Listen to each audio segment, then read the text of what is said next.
So, for today's demo, instruction video, whatever, I'm going to bring out my trusty old vintage Danelectro U2 guitar. I love this guitar. It's such a great guitar. This was set up, by the way, when I bought it from the great luthier Toru Notono in Los Angeles, and he did the best setup I've ever had. But I love this guitar for slide. It has an aluminum nut. It's got the stop piece, plywood, blah, blah, blah, built into one, literal lipstick tubes for pickups when it was made, and a very basic toggle system. But this guitar is really, really great for playing slide. So, let's get an amp and fire it up. Oh, before I forget, I also did a video in the way back on my Supro lap steel that I purchased in Ojai, California. Got it on the cheap, and I love the thing. It's with what they call MOTS, which stands for Mother of Toilet Seat. But anyway, if you get a chance, take a look at that video. That's done on a lap steel with a slide bar. And again, it's very similar to what I'm going to show you guys now, but it's just a different angle on it. Alright, let's fire it up. Okay, I tuned my U2 Danelectro up to A440, and I like for a slide guitar, and the irony of it is when I play slide guitar, guys, I normally don't use a pick. I would palm the pick. Alright, so first things first, guys, when you play slide, and I'm going to try to simplify it for you, you want to approach it from a visual box system, and I mean literally a square. You know, when we're doing scale work on the guitar, it's a linear vibe, right? It's, you know, pentatonic basics or scale basics. It's all sort of a linear thing, but when you do slide, it is based off of shapes, if you will, and it's usually a square shape. So let me demonstrate what I mean by that. If I'm playing an E, what we have in that chord, we have the notes E, we have the fifth, which is B, we have the octave, which is E, and then we have the major third, which is G sharp. Put them together,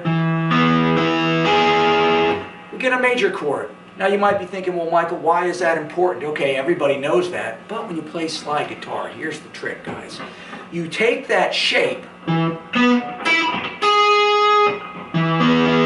that E major chord, for example, and you're going to slide the fifth, the root, and the major third into it, and you get this. Now you can hear it's super flat, super dull, it has no zip, because you have to do a vibrato. And I think I'm going to do a close-up on some of these too and kind of pepper them in.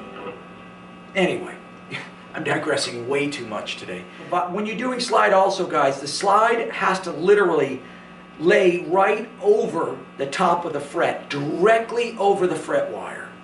Not behind it, not in front of it, directly over the top of it. Otherwise, you're going to get too many semitones and the pitch is going to move in and out and it's going to sound bad. For example,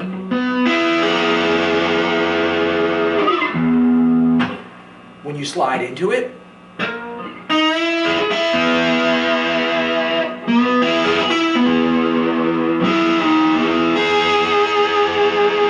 now you see here, guys, I don't know if you noticed, but I've got my other three fingers laying behind the slide, barely touching the neck. Now some guys maybe don't do that, but I find by doing that, by laying a back muting here, I call this back muting. I'm muting all the notes behind the slide, versus if I don't, you can hear, versus if I back mute. Very important.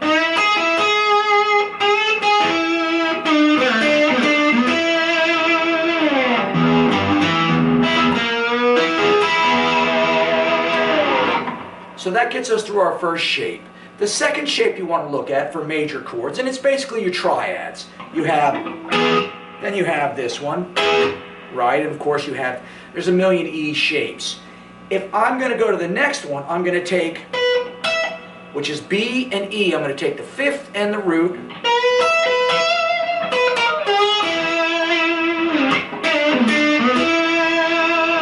And that's how you kind of craft a slide sound. So once more, guys, you take that box shape of a major chord or a power chord, a 5 chord, and you play directly over the wire and you vibrato it. Otherwise, it's going to sound terrible. Now we go to the second option, which is the root and the fifth.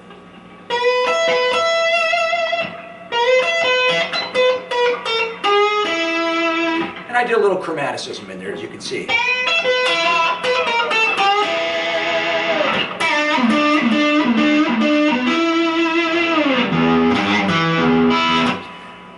One other thing, guys, before I move in for some different slides and some close-up work, pay attention to my right hand, because I can't emphasize this enough, and this is why I like to use my fingers when I'm playing slide. First off, I like the warmth that my fingertips give it versus a pick. Pick has a tendency, I think, from my slide playing to be a little abrasive. I like the finger sound when I'm playing slide, but dealer's choice, guys. You want to use a pick, you don't, it's up to you. But if you decide not to use the pick, I'm going to show you back muting and string muting with the right hand. Very, very, very important.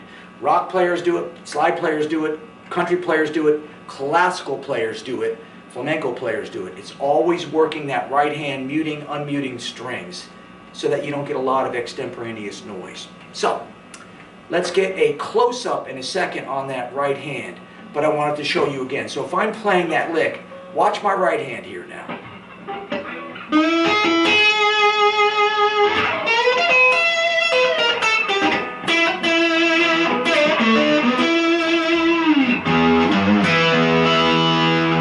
It's a little sloppy, but that's the way slide's supposed to be, by the way, guys. It has a sloppy vibe. Anyway, let's get the close-up. I'll be right back.